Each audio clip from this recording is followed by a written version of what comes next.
emergency fund essentially goes from 7 to 2, and then the unexpected comes, we're right back into the credit cards, which is what I want to avoid. So I think you need to do a couple of things immediately. One is we need to right size that budget as best you can. Let's get in there. And I realize you got a lot of mouths to feed. That's great. They're a blessing from the Lord. Expenses are up, but let's do everything we can to cut expenses. You know, if it's not food or the house or the utilities or the car, it's up on the chopping block, right?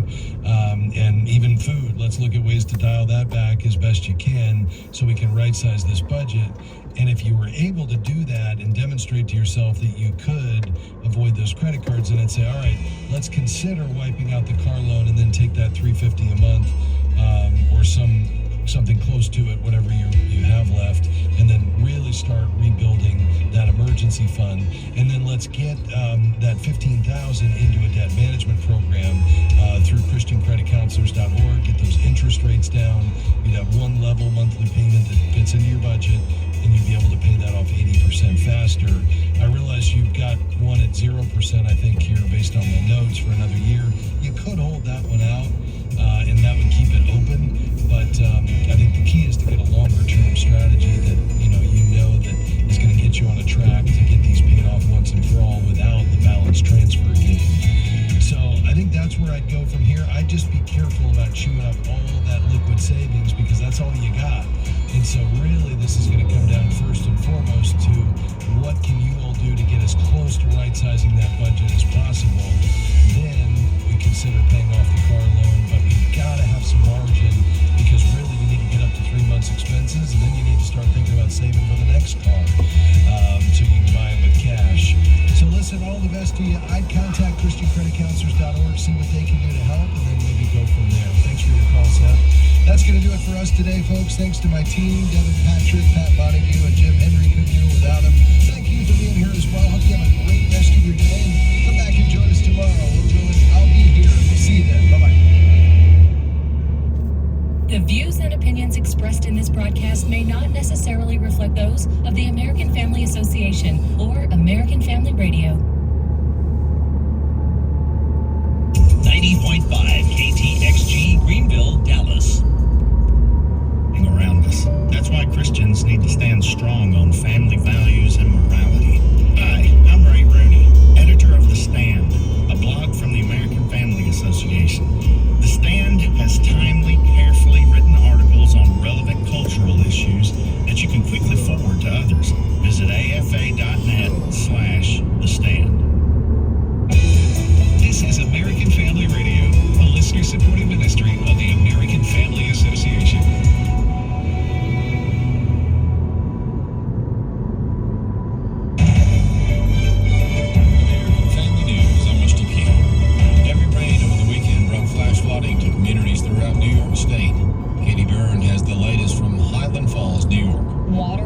Gushing with such strength that it collapsed highways. I saw some roads just in pieces making my way into town, and it heartbreakingly swept away a woman in her 30s who was in her car trying to drive to higher ground when things were really peaking yesterday afternoon. The water's receding quite a bit, but people who live here have this muddy mess left over.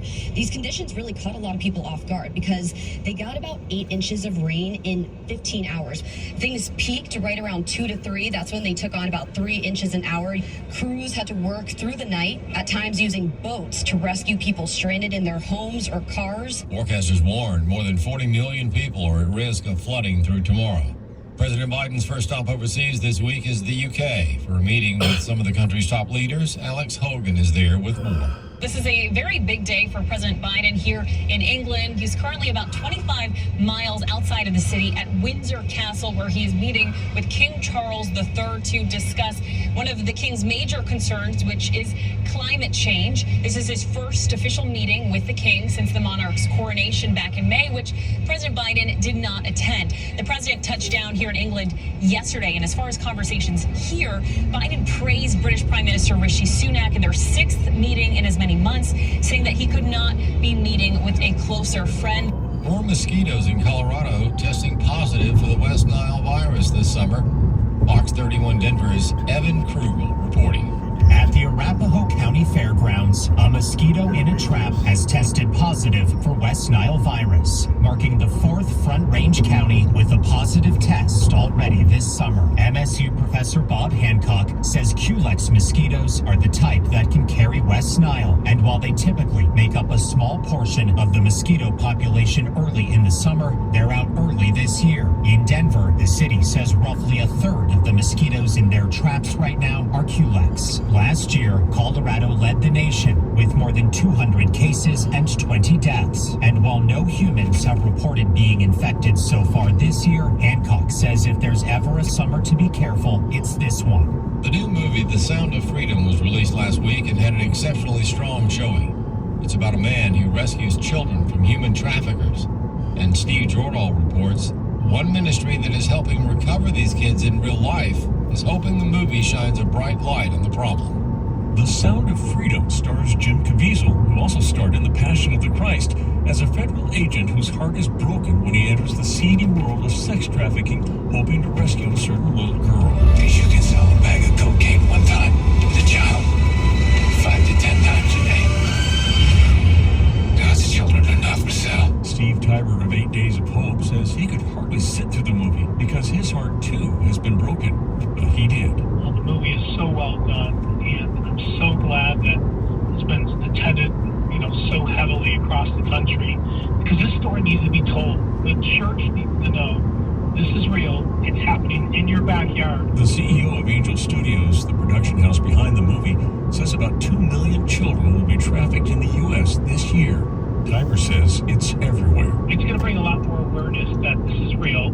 It just doesn't happen in Las Vegas and New Orleans and New York City, but it happens in Wichita, Kansas, and Rochester, New York, and everywhere in between. 8 Days of Hope is building safe houses for the victims of trafficking, and they're about to open one in Ohio. He's looking for skilled volunteers to help. This will be the largest safe house for children rescued from trafficking in the Northeast. It's 12 buildings on the campus. There's 6 cottages. Each child gets their own room. They get emotional, physical, and spiritual support for as long as they need it. Go to 8daysofhope.com to find out more. I'm Steve Jordahl. Stocks are drifting on Wall Street today, ahead of a week with updates on where inflation and corporate profits are heading. More news online at afn.net and on the AFN mobile app. I'm Rusty Keith.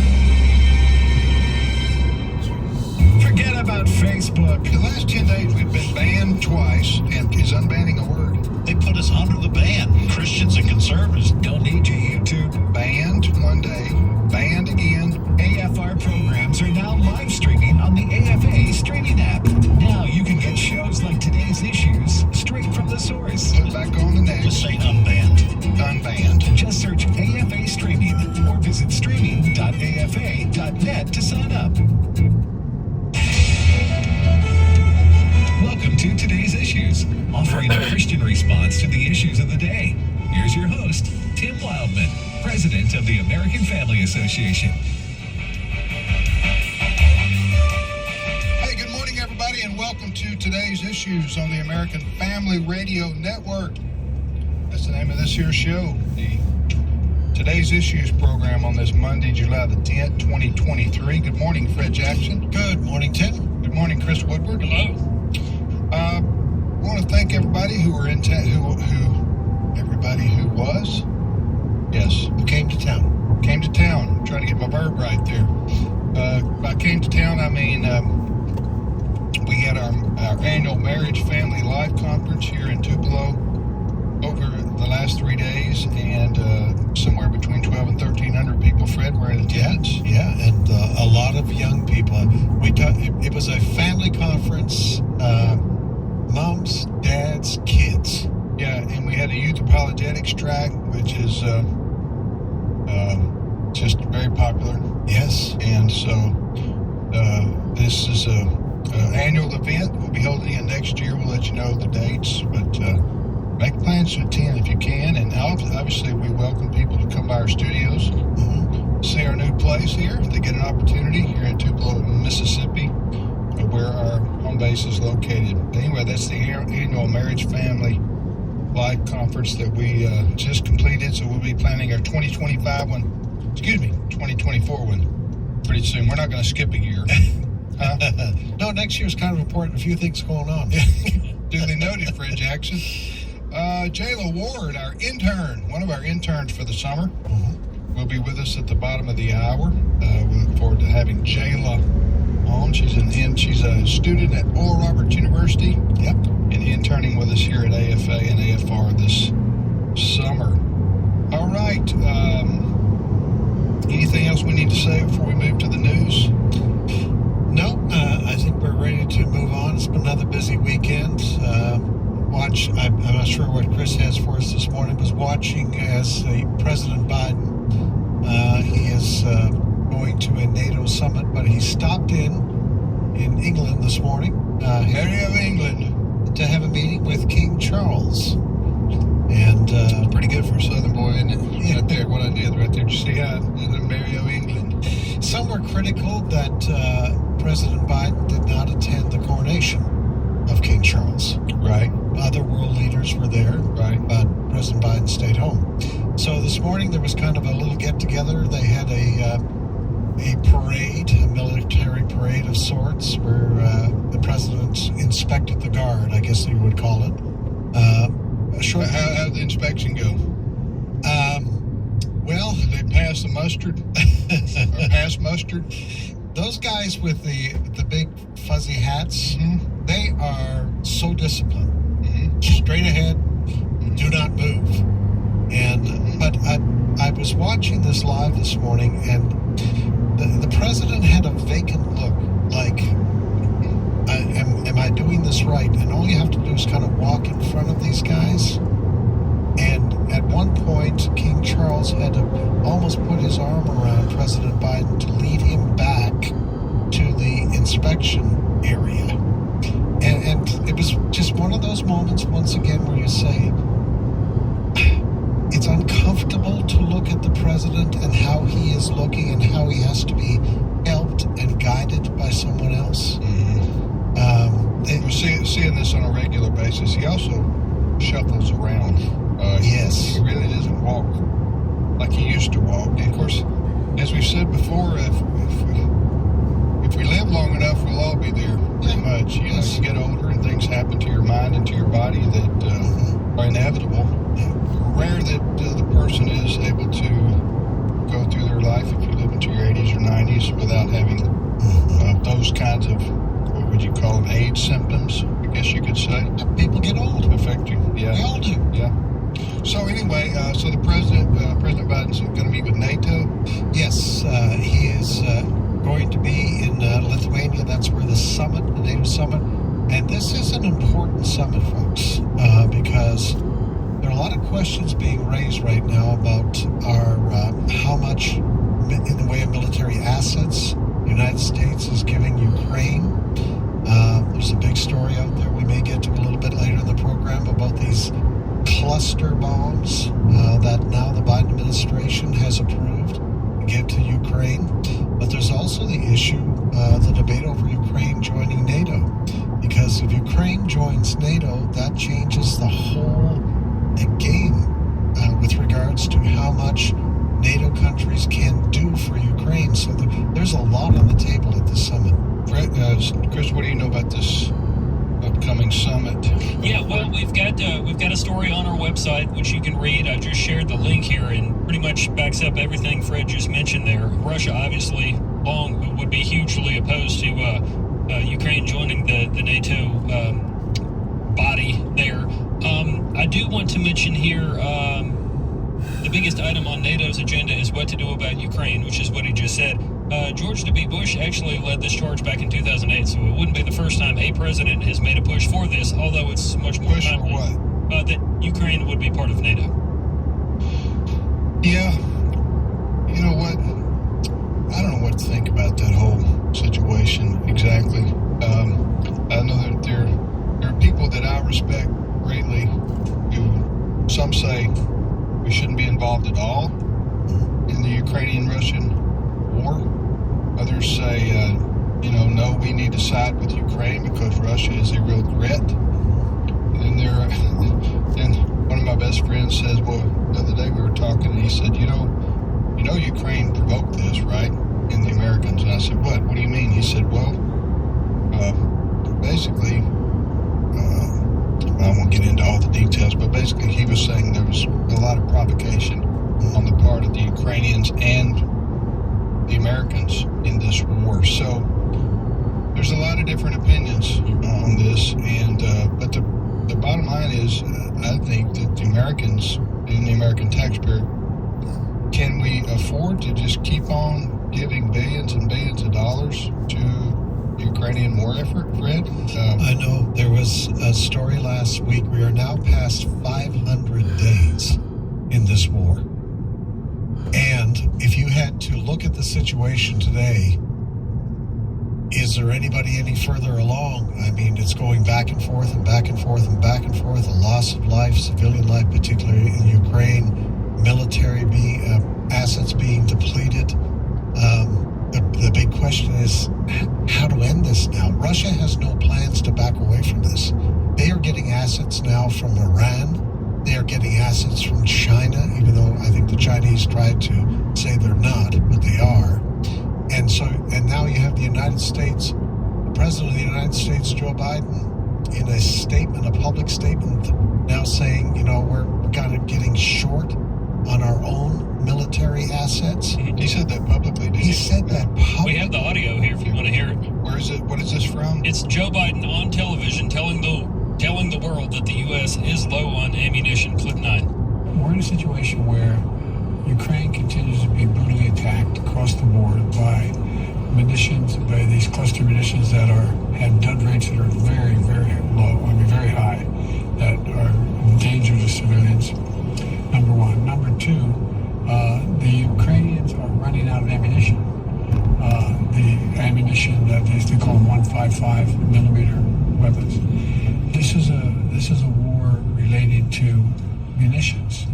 And they're running out of that ammunition, and we're low on it. And that's what has a lot of people concerned. The President of the United States just told the world that we are low on ammunition, this country. And what is challenging? Well, a president should not be saying that out loud. Oh no, that's something for the Situation Room at the White House.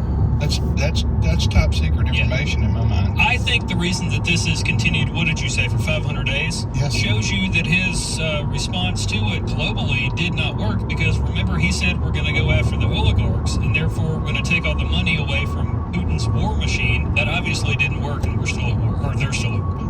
Also, if Ukraine at this point were allowed to join NATO, doesn't that make things worse? Oh yes. Okay. Well, that NATO would then be obligated to go in full force with Ukrainians against Russia. We would basically have, some would say, World War III. Potentially. Anyway. Also, you've got then you would have a border country, a NATO border country with Russia. Yes. So it's a mess. Yeah. I'm interested to see how voters respond to this. Should this continue into 2024? Because there's a lot of people my age and younger that don't want to continue being involved in wars. I just turned 41. We were in Afghanistan for half my lifetime, and it got us nowhere. We just abandoned the country with people hanging off airplanes. Oh. And you had the translator last week that was working for one of the rideshare organizations that got shot and killed somewhere in the mid-Atlantic. That guy was brought over here to get him out of Afghanistan after working with the military, and he gets shot on the streets. Yeah. But I think the big news right there is the President of the United States is saying out loud that we're running low on munitions because we've been giving them to the Ukrainians. Is that right? That's right. Yeah. And the other development on the ammunition side is that the Biden administration decided on Thursday or Friday last week to now give Ukraine these cluster munitions. Now, cluster munitions, just to put it very basically, is a bomb with little bombs inside. And the reason the Biden administration is giving for this is that the Russians are using these cluster munitions.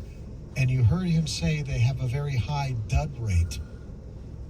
And what that means, basically, a bunch of these little bombs don't go off right away. And therefore, when the battle is over, civilians come along and many civilians are killed. Back a few years ago in Jen Psaki, kind of like landmines in a way. Exactly. Back a few years ago, the Biden administration was saying it would be a human rights violation to use these cluster munitions.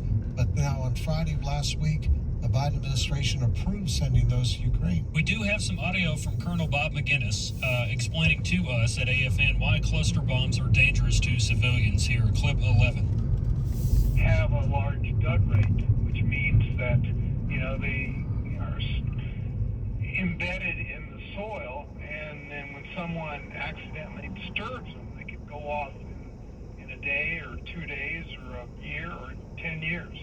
And so, they can be very problematic to the civilian population that goes in after a battle and tries to cultivate the land or, play with things and so forth with little kids. I think the bottom line, Tim, is that 500 days into this, and there's no clear ending in sight. So now, what do we do? That's the big question. What do we do? And like you said, there's good, smart people on both sides of the argument. Yeah. All right, you're listening to today's Issues on American Family Radio. Next story, Chris. Well, let's mention this because we spent a little bit there talking about Joe Biden. One of the things that he and others that work for him on this side of the ocean are talking about is Bidenomics. That's a phrase they say the Wall Street Journal came up with referring to his economic policies, but they have since embraced it, and they've said things like, Americans are behind Bidenomics. Bidenomics is paying off. America is better today because of Bidenomics. Paraphrasing a lot there. But someone who says they're not benefiting from Bidenomics is Congressman Bill Johnson of Ohio. He was on Fox News saying his district is not buying the president's claims that things are prospering here in these United States. Clip 1. It does not make sense to me to divide us and act the service according to skin color. I can understand that sentiment. I called the wrong number there. It is clip 8. Listen, all right, Chris, let me explain something to you. You just called the wrong number there, right? Yes, because I have the wrong sheet in my hand. Let me just tell you what Peyton Manning does in a situation like that. Omaha? Yes, you have to yell out Omaha. Gotcha. And then you can call it audible and change the clip.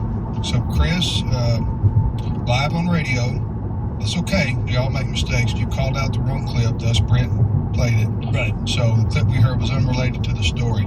Do you want to call Omaha now? I do. Omaha! Okay, now what clip? Clip 8. Food is still too expensive. The price of energy is still too expensive. Putting shoes and clothes on the kids to go to school is still too expensive. The people that I represent here in rural America, they're not seeing Bidenomics as a positive thing. Well, I don't know what the inflation rate has done. I would have to know that. I would like to know that the last couple of years since President Biden has been in office. But now gasoline did come back down. Gasoline had gone up to near $5 a gallon. Remember that? A year ago today, it was $4.68, and that was cheaper than what it had been for a few months. So gasoline prices have gone down, but man, everything else has just stayed up. Seems like to me. It is crazy. Just. And what was interesting, late last week, President Joe Biden went to South Carolina, where the Democrats would like to hold their first primary. And he goes down there, and he uses the term Bidenomics down there, saying, my policies, this is Joe Biden, my policies have even helped people who live in conservative Republican states like South Carolina.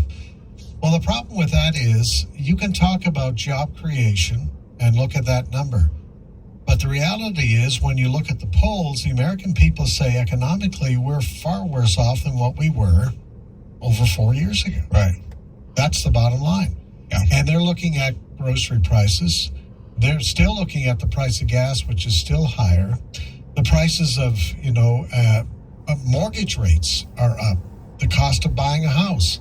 So all of those sorts of things are playing into the mindset of the American people right now, who say we're not better off economically, no matter what the president tries to say. A lot of people are shaking their heads saying, really? Joe Biden, you're going to go out there and you're going to try to sell your economic plan to the American people. And at the same time, you're out there talking about you're going to basically still talking about getting rid of the fossil fuel industry in this country and talking about green energy. And everybody knows this country is a long way before it's even close to being ready for green energy. More often than not, when they're asked questions about the economy and inflation and food prices and stuff like that, they always talk up the fact that they got the infrastructure bill passed. Yes. And that's going to lead to roads and bridges and internet and whatnot, which doesn't mean a hill of beans to a single mom out there trying to make ends meet. And she may have even voted for Joe Biden, assuming he did get tens of millions of people that voted for him. Although I've got to say, I can't remember ever in history a president getting up there and going, you know what, people, my economic policies are horrible. We're all suffering because of it. And so I just want to confess to that right now. I don't even know what I'm doing. Well, I called the wrong clip, so next, might have judged. Next question. Yeah, you did. Next question. They all say, no, things are good, looking up, and we're on a positive track. So, all right, you're listening to today's Issues Next Story. Now to the clip I accidentally called a moment ago, but Omaha. All right, Justice Ketanji Brown Jackson, who was nominated by President Joe Biden after his election and inauguration, she continues to make headlines based on some claims that she made in the recent opinion on that affirmative action case. The Supreme Court, for those not aware, recently told colleges and universities you can't base admissions off race and skin color. We're therefore going to overturn affirmative action. Justice Ketanji Brown Jackson was concerned about this. She is one of the people out there thinking that if we're going to overturn affirmative action, that may cause fewer black people to be able to go to college and become things like doctors. And in her opinion on this, Justice Ketanji Brown Jackson said, among other things, for high-risk black newborns, having a black physician more than doubles the likelihood that the baby will live and will not die. So in a nutshell, what she is saying is affirmative action is going to lead to harm and death amongst black people and black babies. And I have some reaction. Okay, who are we getting the reaction from? This is from Dr. Alveda King, the niece of Dr. Martin Luther King Jr., in the clip you heard a little bit of a moment ago. Clip 1. It does not make sense to me to divide us and ask a service according to skin color. I can understand that sentiment, I get it, but it is an error because skin color does not define us. Skin color simply sometimes defined as density. We need genuine true science, genuine truth based on foundational truths that can be found in the Bible. And if we're all being taught that, then we should be able to accept that we are one blood and one human race. I don't understand. So the Ketanji Brown Jackson, the recently appointed and confirmed Supreme Court Justice who replaced Ruth Bader Ginsburg. True. Mm-hmm. Okay, so actually, Amy Coney Barrett replaced Ginsburg. Oh, that's right. Brown Jackson replaced the other justice, Paul McCartney. There you go.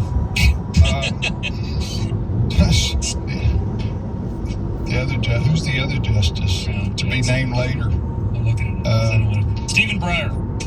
Blanked on his name. She replaced Stephen Breyer. No. I don't. Amy Coney Barrett replaced Ginsburg. That would cause the left to go nuts. Stephen Breyer was the one that. Okay. Anyway.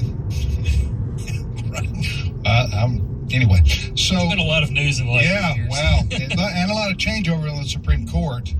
But all the Supreme Court did was say, listen, you can't use ethnicity or skin color to determine who gets into college and colleges and universities. And also, there are some places in society you can't hide your abilities. All right. Medical school's one of them, right? You can't. We should allow. The cream of the crop should rise to the top, so to speak, and without regard to what people look like or their skin color. And to suggest, as she is right here, that because you don't have a person's a black or brown doctor, that more brown and black babies are going to die seems ridiculous to me. That's suggesting that white doctors don't care about children of color. That's basically what she says. And what facts do you have to back that up? I mean, if that were going on and that were true, you'd have lawsuits all over the place. So I don't buy that at all. And go ahead. And she was using her claim, and I just want to read. She said, quote, "For high-risk black newborns, having a black physician more than doubles the likelihood that the baby will live and not die." Hard to believe. Again, there's no proof for this, but she was apparently using this amicus brief from a group of lawyers representing medical colleges. The brief stated that for high-risk black newborns, having a black physician is tantamount to a miracle drug. It more than doubles the likelihood that the baby will live. And again, they provided, to the best of my knowledge, no proof. Where are the numbers showing this? That's just liberal, progressive gobbledygook. Yes. That's all it is. And they put it out there, but it's not challenged by the mainstream media. Yeah, because they believe it too. They just buy it unquestioned because they are themselves, the vast majority of the mainstream media are themselves liberal/progressives. They're believing in the narrative. Yeah. They're believing in the narrative. Which is false. But you cannot prove what was said. You would think in a Supreme Court justice opinion you would have documentation. Yes. And you're saying she didn't provide any? No. Yeah, okay. There's nothing. All right, we've got to take a break right here, a timeout, and we'll be back. J-Lo Ward will be with us, our summer intern, coming up in just a few minutes, and we got a lot of other news and information and stuff to cover right here on today's issues on American Family Radio. Stay with us.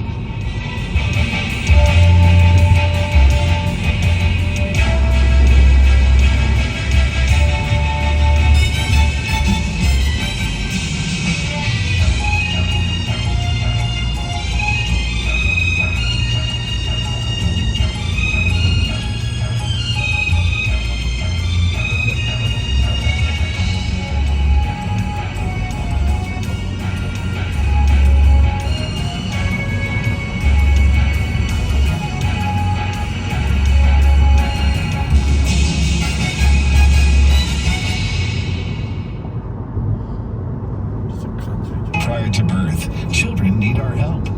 Read A Pastor's Notes. God Calls the Church to Stand Boldly for Life by Pastor Joseph Parker. We are called this day to stand for the innocent and speak out on their behalf. This collection of essays by Pastor Joseph challenges us to take a public stand to protect the lives of the unborn. A Pastor's Notes is available now at resources.afa.net. The body of Jesus Christ must speak up. We live in a day when America's families are under attack like never before. Buddy Smith, Senior Vice President of the American Family Association. The war against biblical principles rages on numerous fronts. The internet, Hollywood, Washington, D.C., America's corporate boardrooms, and the list goes on. At American Family Association, we're committed to standing against the enemies of God, the enemies of your family. And we recognize it's an impossible task without God's favor and your partnership. Thank you for being faithful to pray for this ministry, to give financially, and to respond to our calls for activism. What you